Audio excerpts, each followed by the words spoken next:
When I left high school and started college, that was the moment where Islam became a really important thing in my life, and I decided to major in religious studies at DePaul University, where I studied with Dr. Amina McLeod.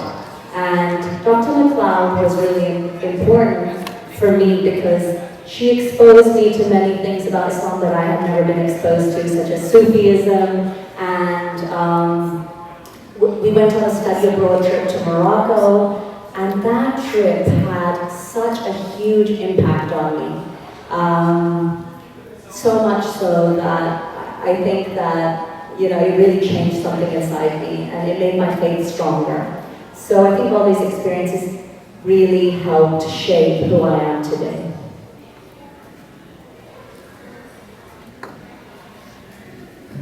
Great. Assalamu alaikum, everyone. Sorry, I'm half deaf and half Hispanic. Can you say that again one more time? Assalamu alaikum, everyone. Good. Thank you very much for coming here and inviting me to today's session. Bismillah ar-Rahman ar-Rahim. So there were a lot of questions that you had just asked. Like, I guess the first one was like, what's my background and how did I even become a Muslim and stuff like that, right? Okay. So, obviously when you hear my name, Alejandro Beutel, that does not obviously stick out and scream as Muslim. Okay? I do want to, again, reassure you, I am a Muslim here. I mean, I've been one for 12, almost 13 years. But a little bit about my background is obviously the name itself, it sounds Latino. I am half Salvadoran. I am also half Italian. But in addition to my ethnic background, while I am Muslim, my father is Jewish and my mother is Catholic. So we have all three major Abrahamic traditions in my family. Needless to say that, the saying goes, there are two things you don't talk about at the dinner table, which are religion and politics. We don't follow that in the Beutel household. But it's interesting when I look back on my background, because to me, I almost look at this as though this is qadar in many ways. And I'm a person who's very much a believer in free will, but yet I do see a divine hand in how things have just sort of progressed up to this point where I was born Jewish. I ended up becoming baptized as a Catholic and raised in that tradition when I was a young child because my parents had separated for a short while before they got back together. And then when I went off to college, I ended up embracing Islam while I was there, at a Catholic university, no less. And how I've sort of grown in terms of my experiences in faith as a Muslim, my understanding, my practice, how I've been a Muslim for the past 12, 13 years has been shaped largely by living in the United States and been characterized by pluralism and diversity, in the sense that not only am I interacting on a daily basis or near daily basis with people of other faith traditions, including my own family, my father and my mother, but then also even within the Ummah here in the United States, where our community, our faith community as a whole, hails from 77 different countries. And then on top of it, there's this very sort of unique tradition of African Americans practicing in Islam. And then there are folks like myself who are Latino, and we basically now are trading the Trinity for the Shahada in some ways, but yet we're still very Latin American. I mean, at the end of the day, I still want my arroz con pollo. The only difference is that my pollo is now going to be zabija. That's really about it. Some of you are wondering how I became a Muslim. This is sort of where the divine hand comes in, and why, just for a moment here, I value personally why religious freedom is so important. I personally have benefited from the ability to choose my own faith, to choose my own pathway, to actually grow close to Allah subhanahu wa ta'ala. And bear in mind, by the way, that I grew up in the Catholic tradition.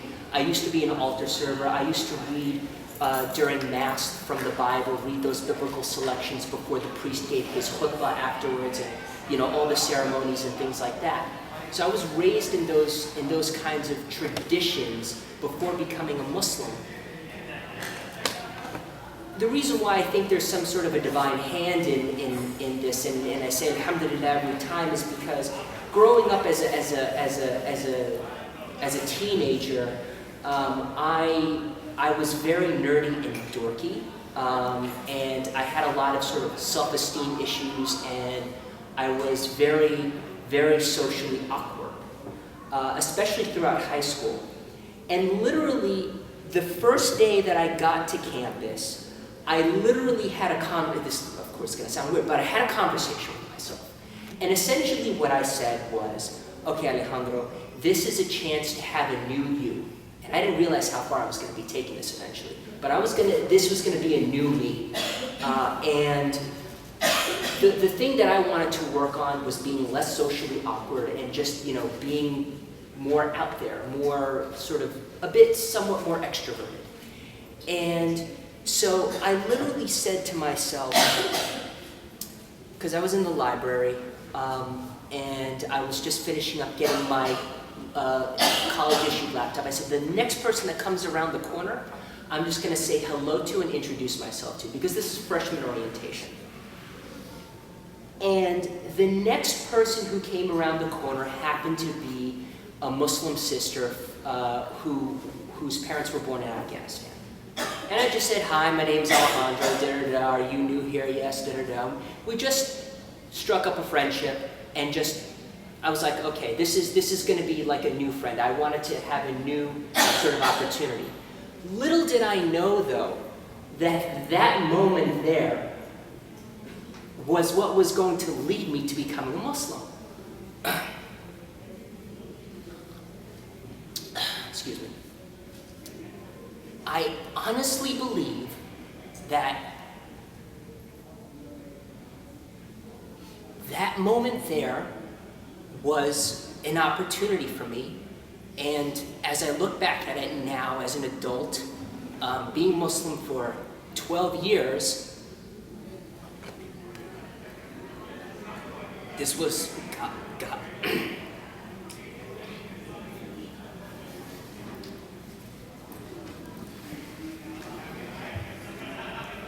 This was God's plan. So,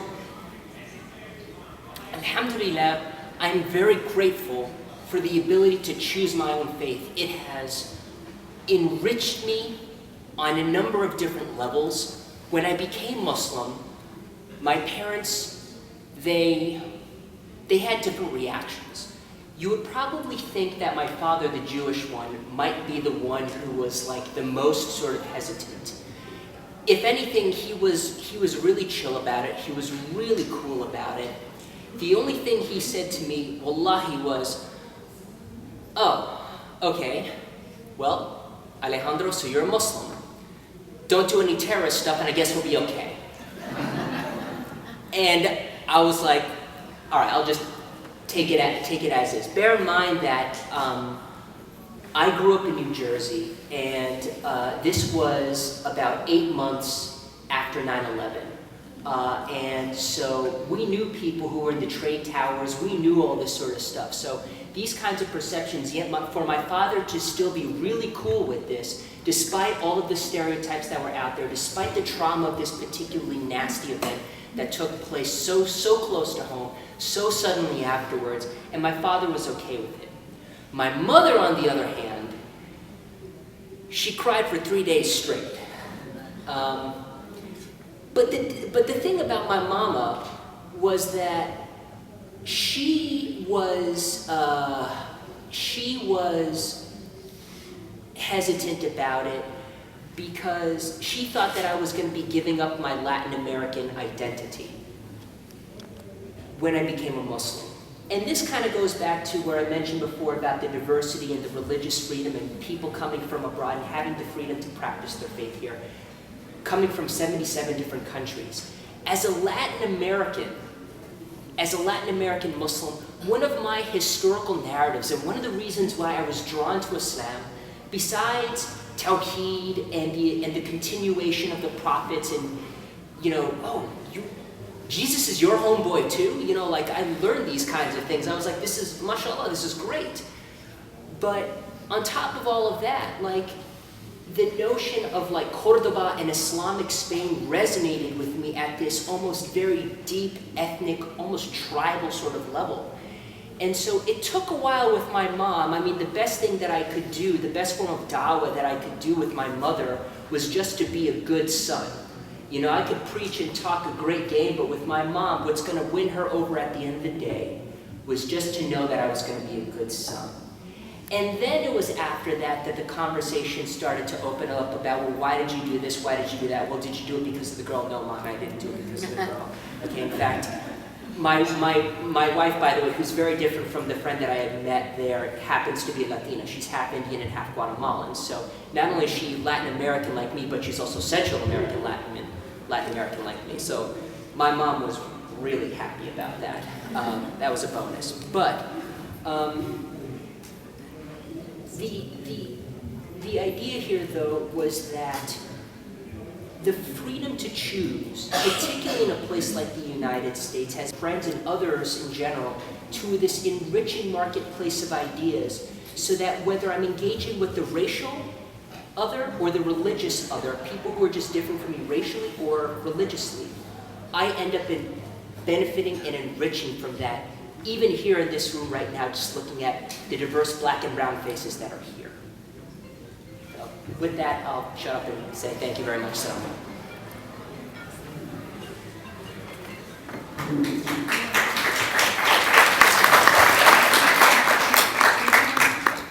Thank you. Those are both very beautiful stories, and I'll talk a little bit about my experience. Mine is slightly different in that I was born in Sudan, so not in the Western world, and I grew up in Saudi Arabia actually for the first 8 years of my life.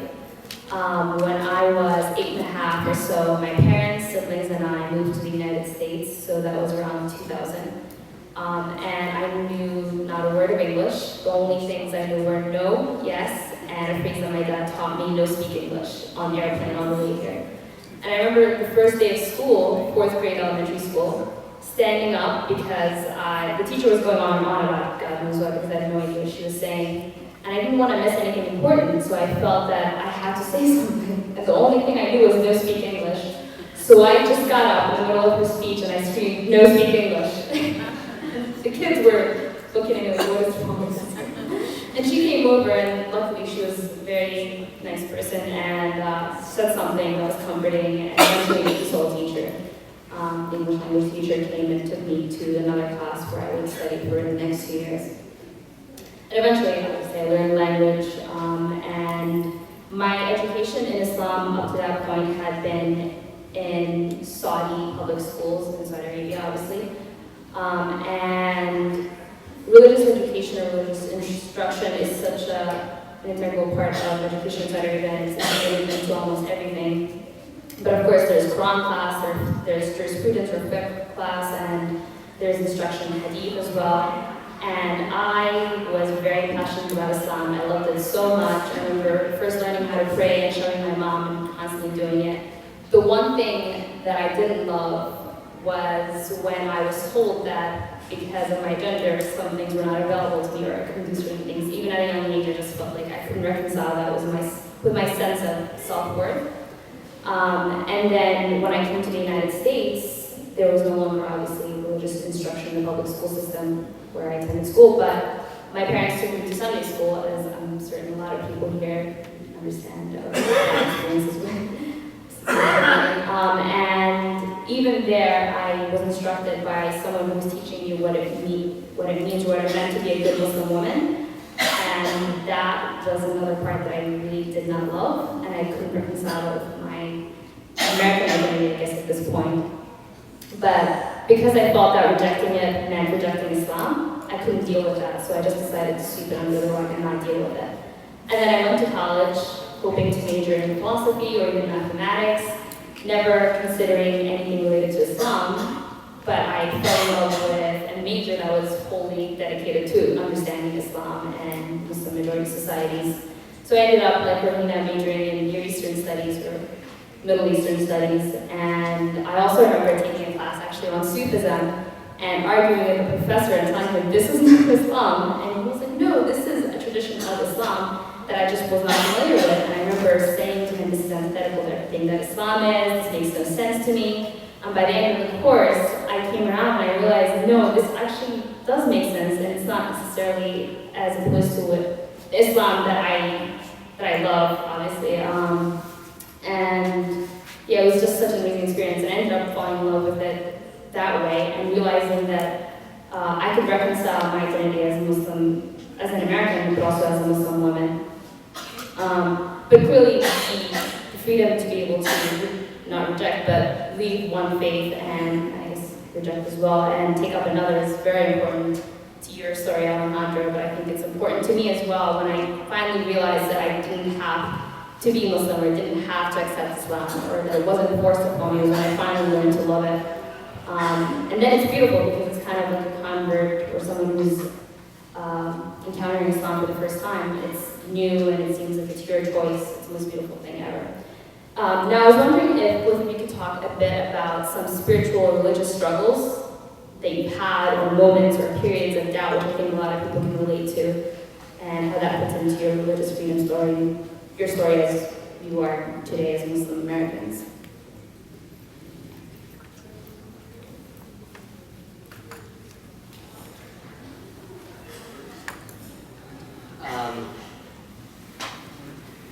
I'll just be really brief about it. I mean, I've had, even after being Muslim, I've had my struggles and periods of doubt about faith and whatnot. Because when you're exposed to and grappling with different ideas in basically an open marketplace of, discussions and ways to express oneself and ways to think about oneself, you begin to doubt sometimes, whether you truly believe in something or not. But for me, even having doubts about, for instance, whether or not God existed, I would end up always coming back around to being like, no, I actually do affirm my faith in God, because as I thought about it, as I researched it more, and reread the Quran and the life of the Prophet in new and different ways, I would learn something new in the process. I would realize that I was uncovering something new that I may have overlooked beforehand about that. And so having that ability to do that was key in sort of helping to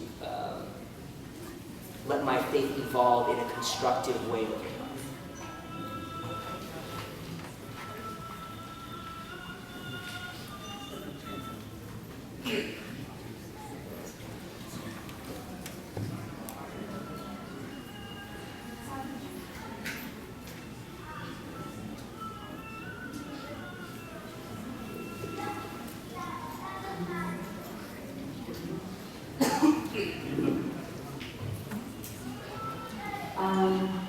So, for me, the more I studied Islam, the more I began to see how much room there was for the gray area.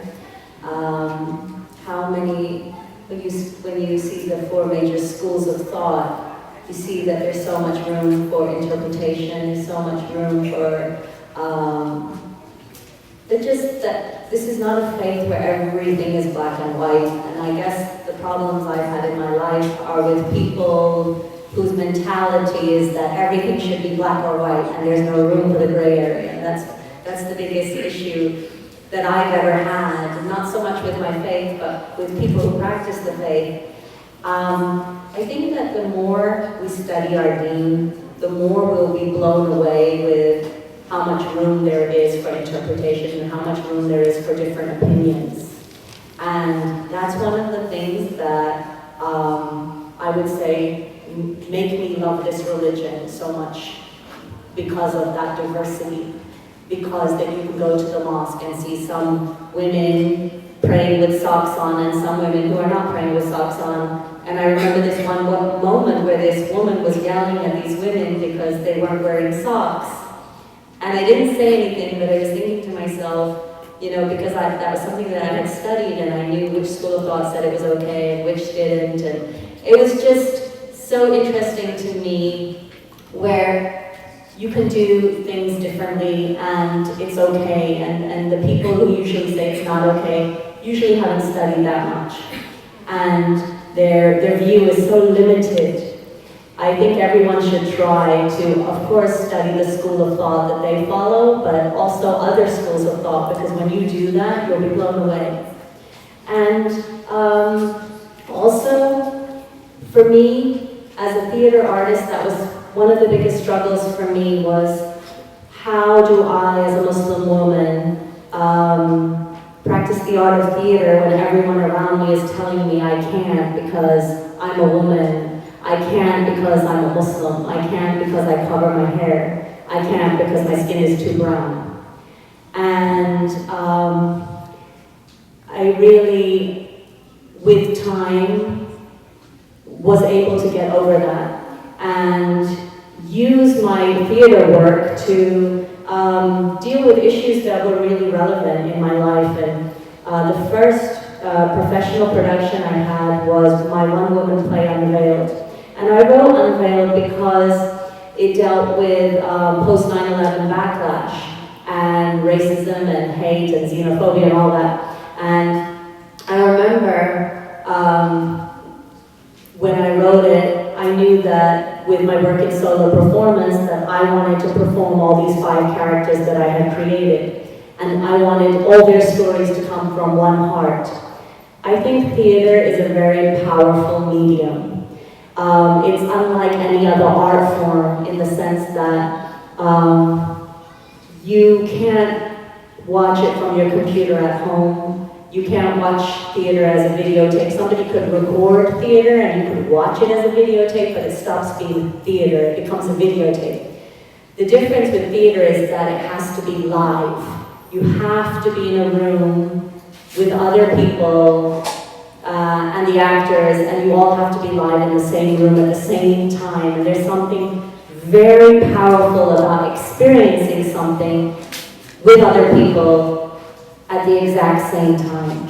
And what I found with Unveiled was such an amazing response from Muslims and people of other faiths, especially people of other faiths, who would see the show, come up to me and say, I just didn't know.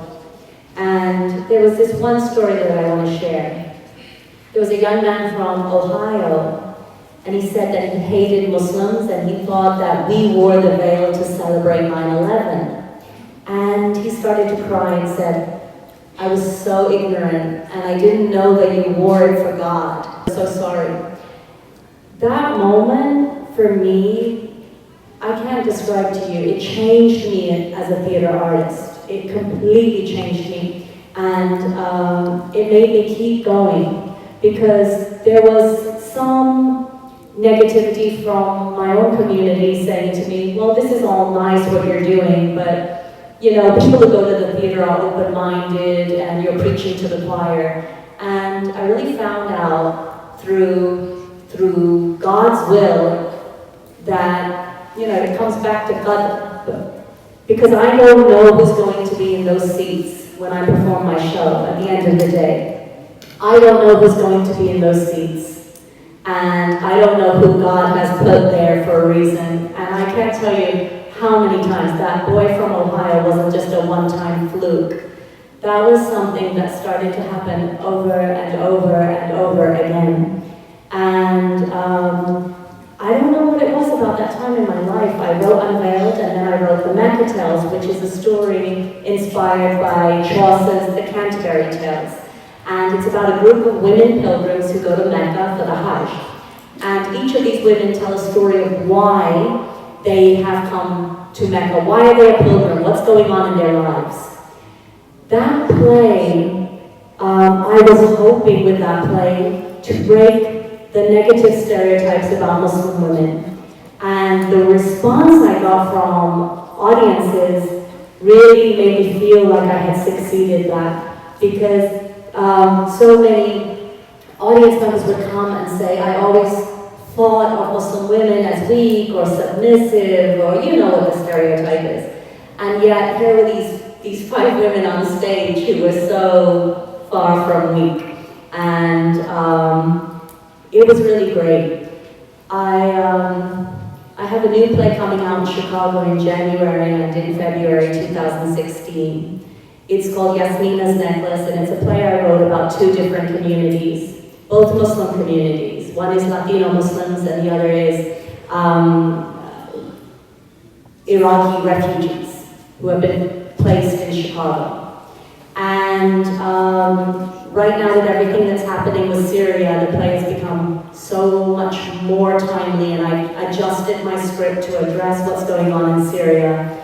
So I feel like, again, with Qadr and God's will and God's hand, this play took me forever to find a theater that would say, yes, I'm going to produce it. And it would drive me crazy, because I knew, just based on readings that I had, staged readings, the response from the audience, that I knew the play was strong, and I couldn't understand why I was not able to find a producer.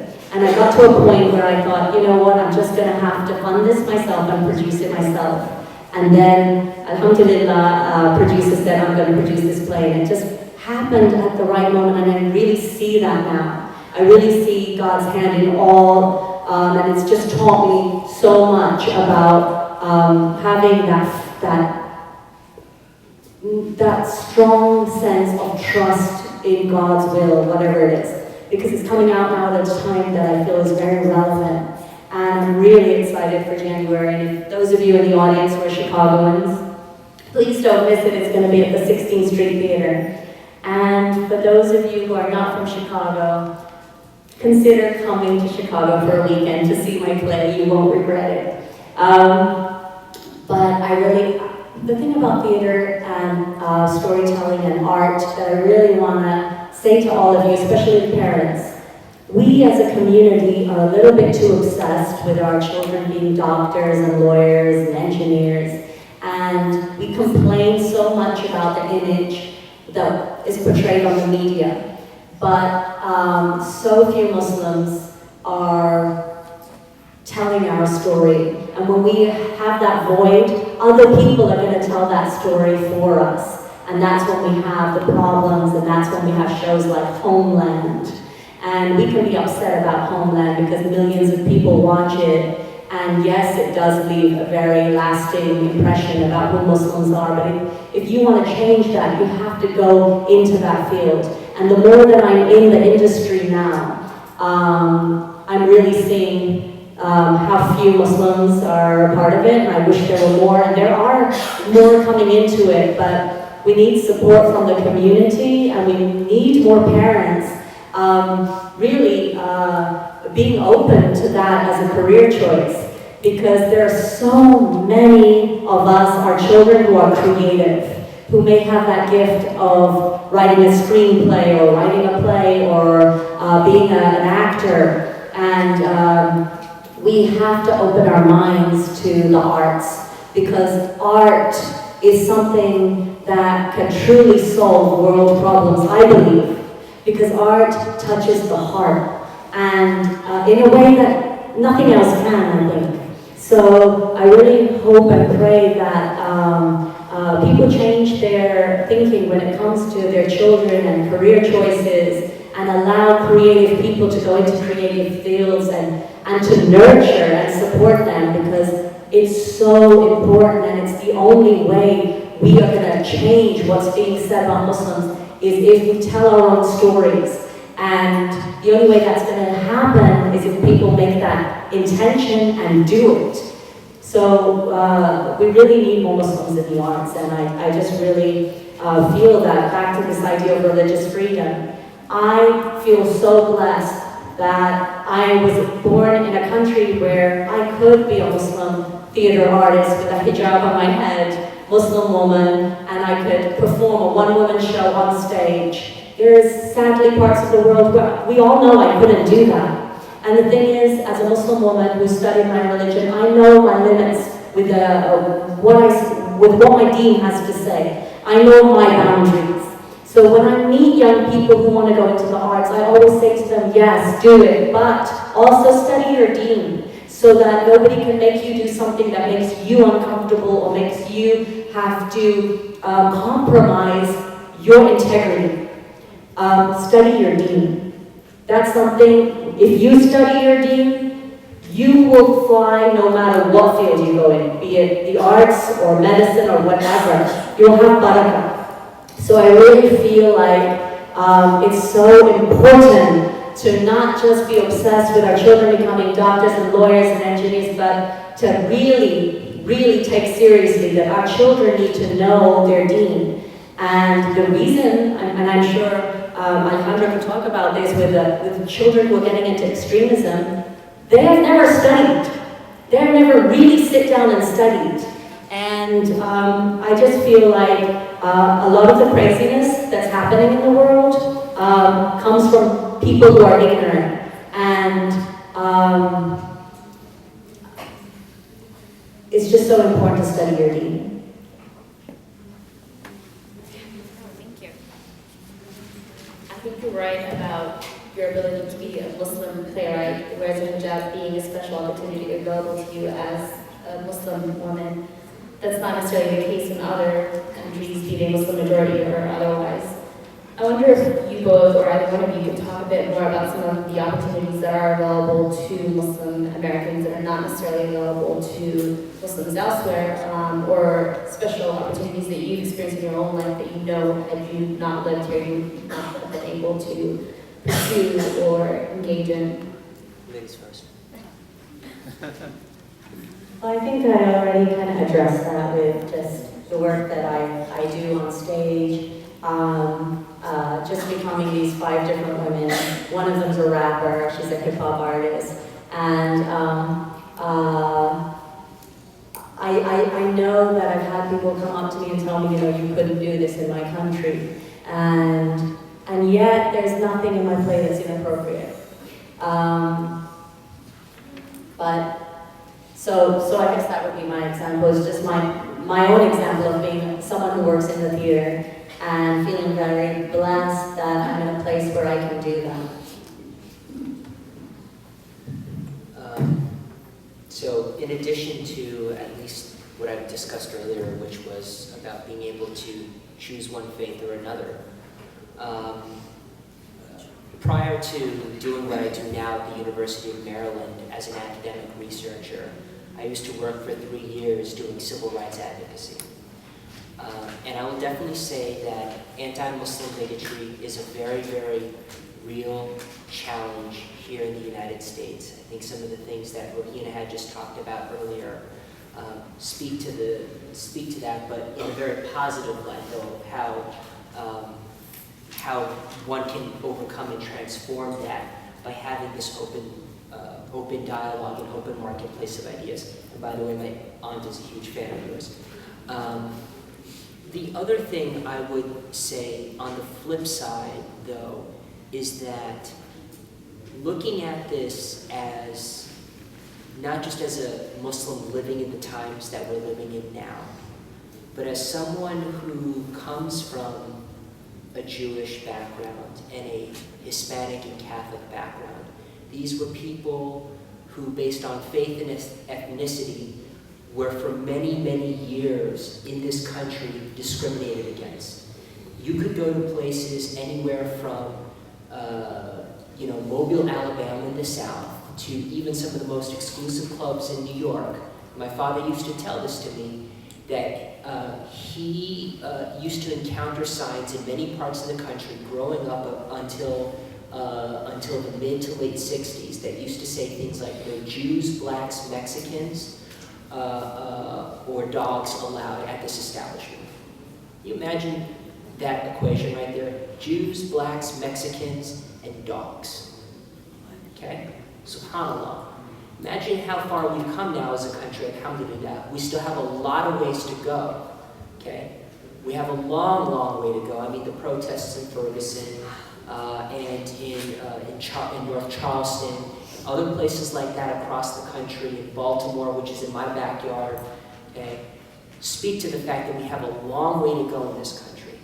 But that said, though, is that just for a brief moment, I do want to take stock of the fact, though, that things have also substantially improved, where we can mobilize, we can get active, we have a democratic process that we can get ourselves involved in to redress our grievances without having to necessarily resort to the kinds of violence, for instance, that we see in Syria, where that in order to topple a dictatorship that is inherently oppressive, they had to resort to bullets rather than the ballot box. Okay? And again, it's not to say that this country is perfect, but when compared to a situation like that, I do say alhamdulillah every single day.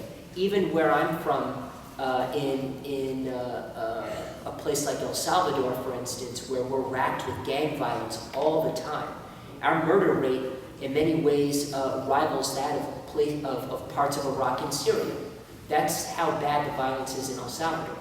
But yet living in this country, I have an opportunity, though, I have to fight for it, but at least I have an opportunity to try and make myself socially mobile in an upward direction. Okay?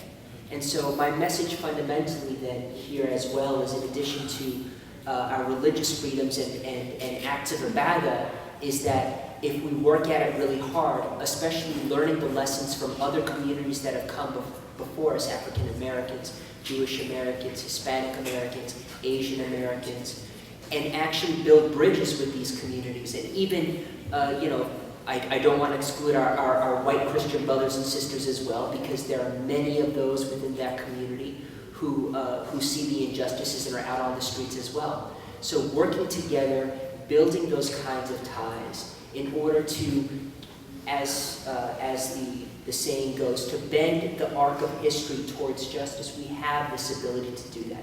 It's a fight, but, and I hope the FBI doesn't give me, a hard time for this, but this is our jihad, essentially. This is our social and spiritual jihad here in this country. Okay? And in that sense, we're just merely following the footsteps of the Prophet Muhammad sallallahu alaihi wasallam. And just to end my spiel on this really quickly,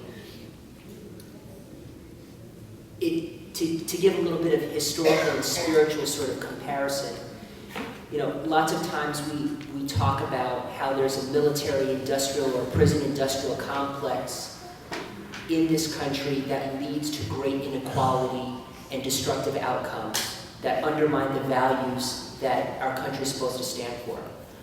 I want us to also recognize that, yes, while that is a challenge that our community here and other communities as well have to face, I want us to also remember that the Prophet and the early Muslims, okay, what they had to face in their societies literally was a state of jahiliyyah, where it was not just all a military-industrial complex, but it was an idolatry-industrial complex, where literally people's way of life was built around an ignorance that was so deep-rooted that it led to violent things like constant tribal warfare and burying one's infants.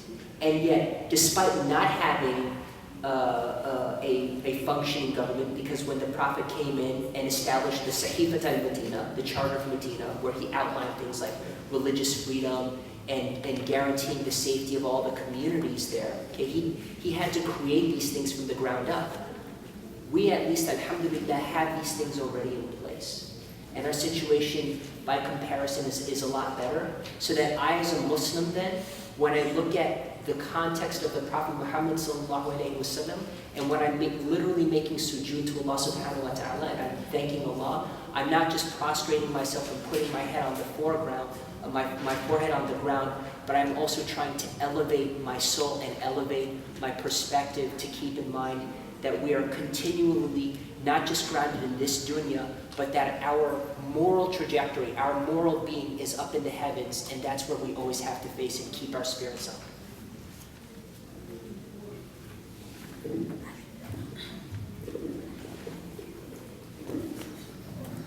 That's a great way to end. On that note, we will open it up for Q&A. I guess if you have a question, just raise your hand and we'll call on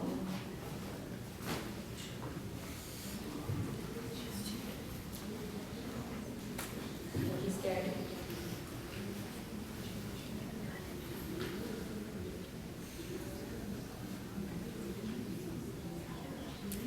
I guess I have another question that I was going to ask, but since no one else has a question. I wanted to hear you both talk a bit about family harmony. And Rohina, I'd like to hear how being an American Muslim, you're able to raise your kids as Muslims and are able to educate them, and how that may be different or maybe similar to how you would have been able to do it had you not lived in the United States. And Alejandro, how you're able to learn from your parents, how they're able to learn from you as a Muslim, and since obviously they're Catholic and Jewish, how that all works out. With my children, I fell in love with the Montessori method years ago, and so all my kids are Montessorians, and I think it would be really great if we created more Muslim Montessori schools, because there's a lot of Islamic schools, but Islamic schools are very similar to public schools. You might be paying tuition, but the way your kids are learning, I can guarantee less hands-on, more worksheets, more sitting behind a desk, everybody following a curriculum, and if you don't master it, you keep moving forward. But what I found in Montessori was something truly unique and truly special. Everybody's learning on their own path. So if it takes longer for a child to master something, they just take their time. And I really fell in love with Montessori, and a lot of people would criticize me and say, why are you not putting your children in Islamic school? And I think what I saw in my kids was this ability to get to know people of different faiths, and that was so important to me because they are part of a society where they're not always going to be interacting with Muslims. And for their Islamic education, I took care of that. There's so many things that you can do nowadays. There's so many, you can have tutors that you can send your kids to, and the best Islamic education really is what you and your husband do at home, and what kind of model, and what's important to you, and what you model for them. So there are more schools and teachers who have Muslim teachers who have discovered the power of Montessori method. And they're creating Muslim Islamic schools where Arabic and Quran and Islamic education is incorporated in the day. And I think that's really exciting. I wish it was around in the time of my children, but at the same time, I think my children really have benefited and it hasn't, from being with people of different faiths. And I think that sometimes our community members are so frightened of that.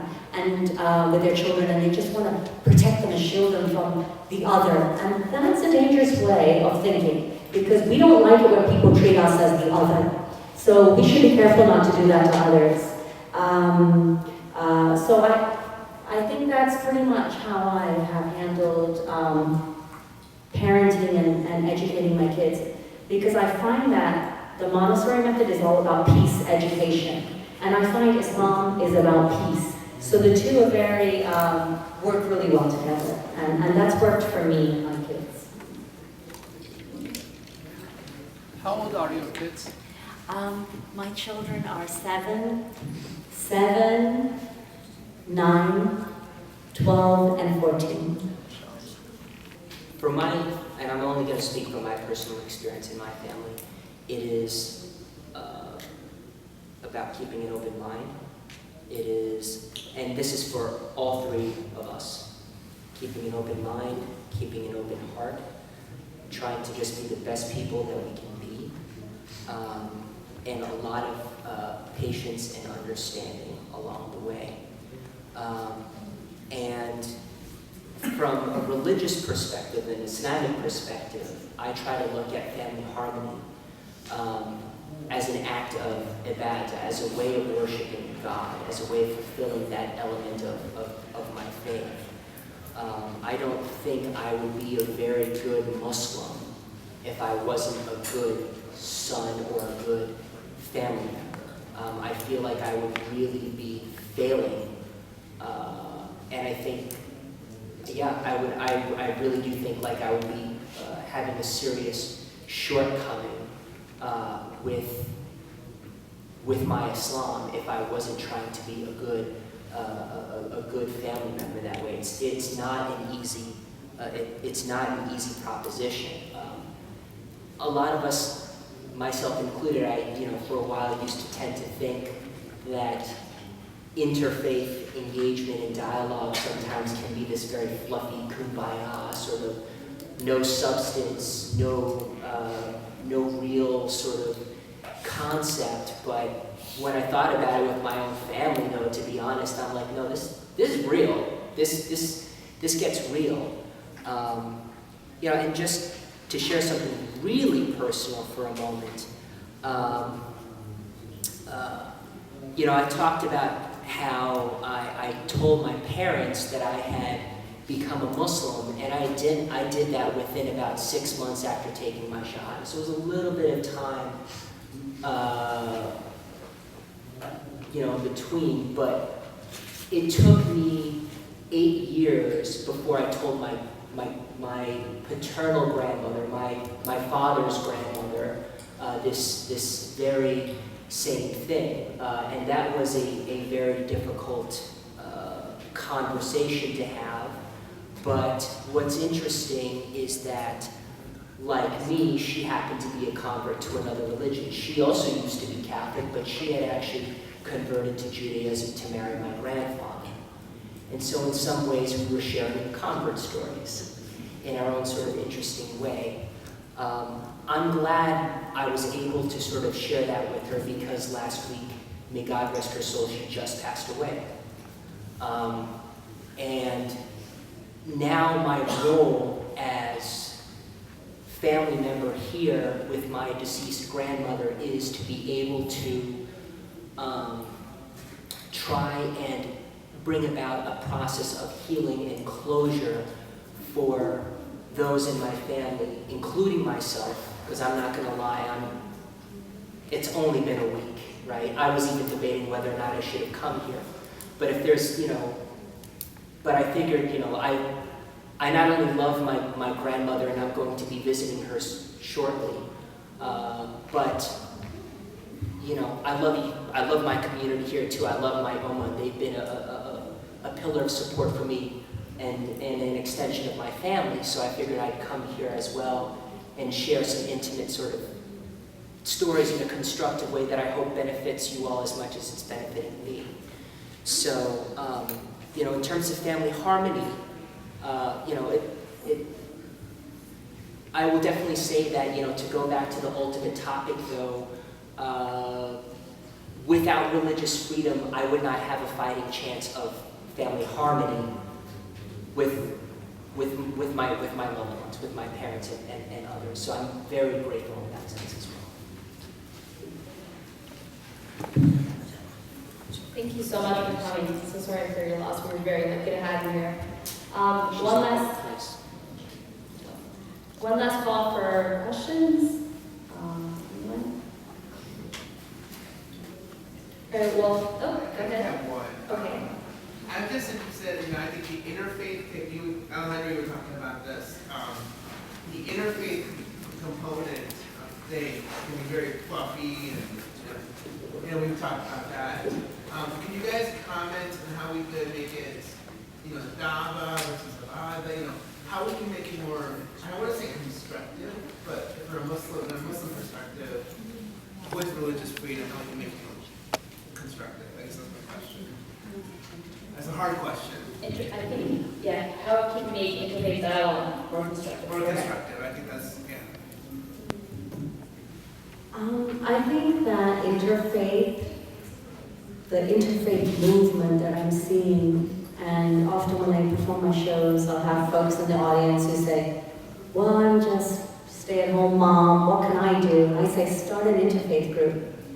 I don't believe they are fluffy. I think that people think that often.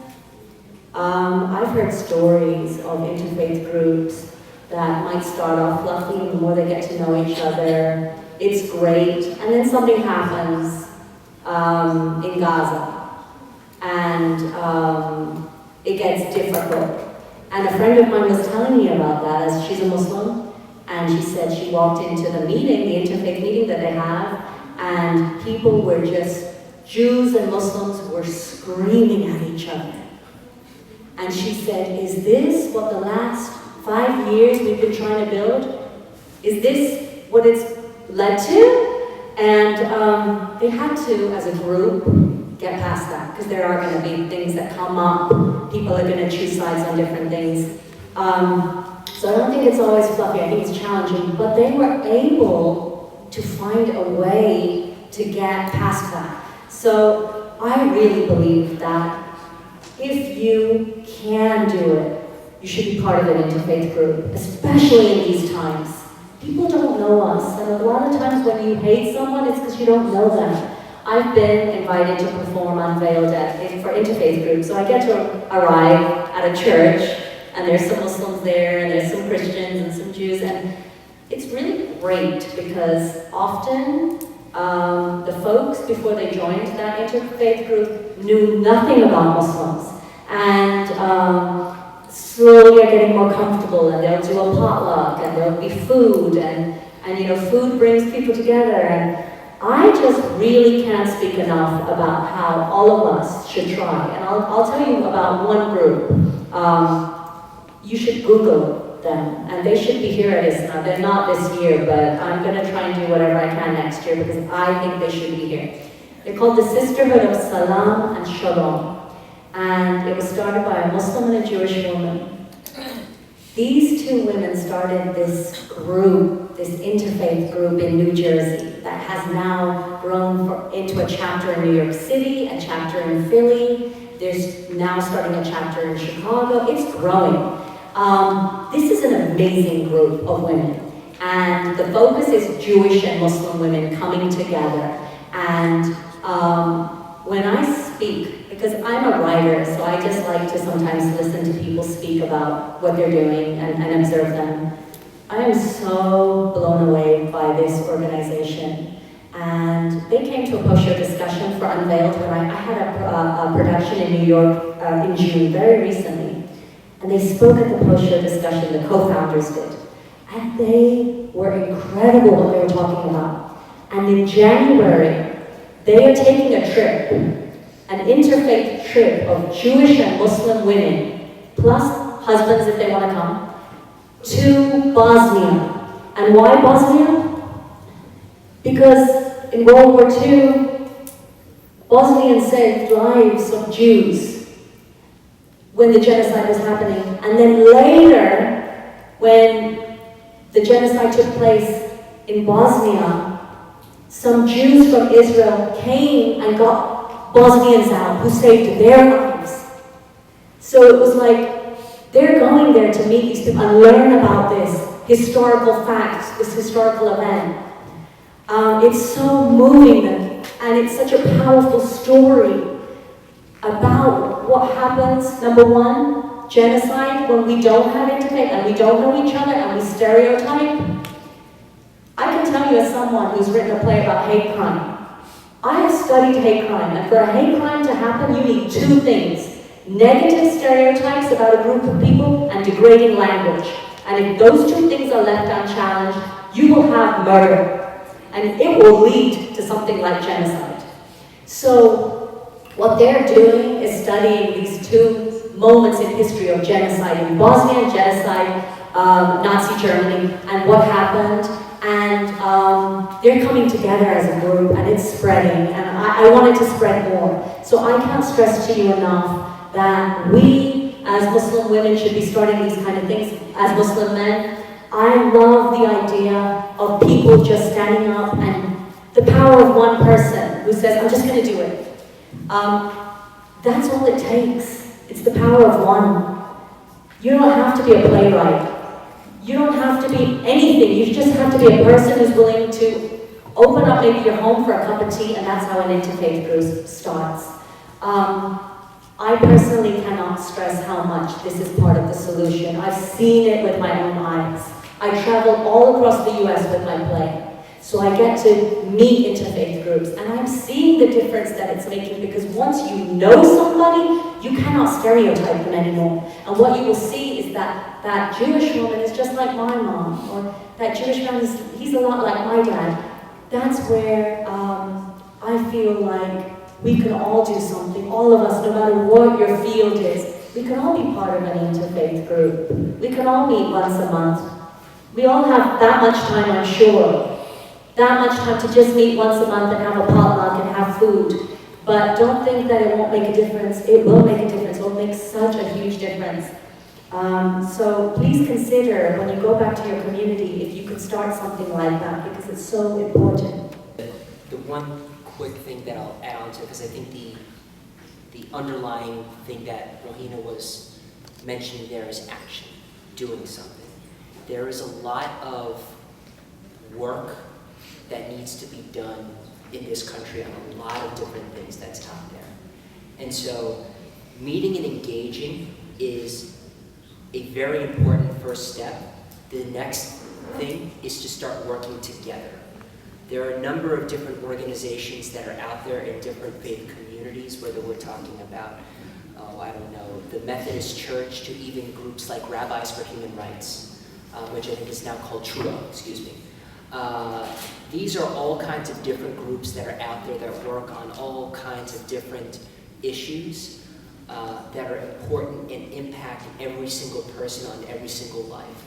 There are even interfaith groups dedicated to environmental preservation and green activism. We have green Muslims. I know that there are Jewish, Christian, Buddhist, Hindu, all kinds of other interfaith counterparts that are dedicated to these sorts of things. Just to kick it back over to the Quran always speaks about, never just speaks about faith alone, it always talks about faith and good deeds coupled together. It's a consistent theme. And so taking that sort of core message there and what Rohina was elaborating upon, I think fundamentally is not just talking and sharing the beliefs, but what she's calling for fundamentally is making sure that our engagement with the other then is about competing, to quote from the Quran, competing in goodness with one another, so that in that sense then we can achieve some sort of broader maslaha, public interest for all people and all parties. Thank you so much. Thank you all for coming, and I would ask you to please join me in thanking our panelists.